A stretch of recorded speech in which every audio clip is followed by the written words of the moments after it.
So now that we've gotten up into a good position at the top of the swing, we can now get into one of the big keys of the golf swing, and that is the pivot motion of the weight transference.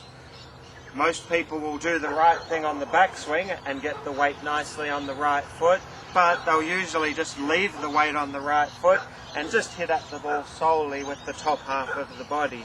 When you do that, it's far too easy to do this sort of thing. Hit the ball along the ground. You might have people telling you that you're lifting your head, but it's not your head lifting, it's basically your whole body locking up. Instead of leaving the weight on the right foot, we need to somehow transfer the weight so that by the time we hit the shot, most of the weight's on the left foot. Swing through to the finish, all of your weight is fully on your left foot.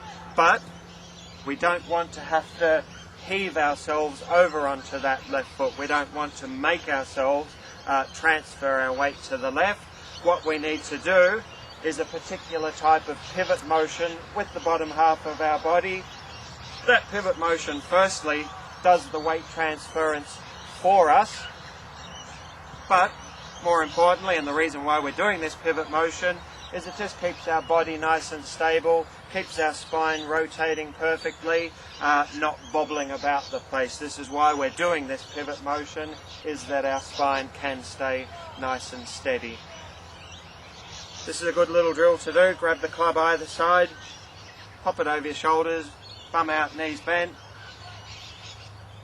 spread the feet apart, and then do the pivot motion to your left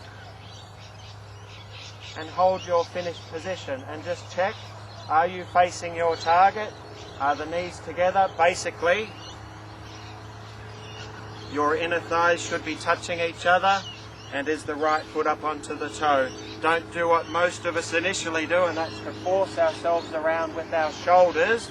Just allow the shoulders to go along for the ride. Hold your position and check that you've done it correctly. This pivot motion is the engine room of the swing. The whole swing from the top through to the finish revolves around this pivot motion. It's the big non-negotiable thing that everybody has to do if they want to reach whatever potential is in there. It's the one common denominator that all good golfers do, whether they're a professional golfer or just a nice amateur golfer. Everybody does this pivot motion a precise way. If you watched 100 professionals standing next to each other on a practice fairway, you'd see all sorts of different grips and stances, maybe different backswings, but you don't see any real varieties in this pivot motion.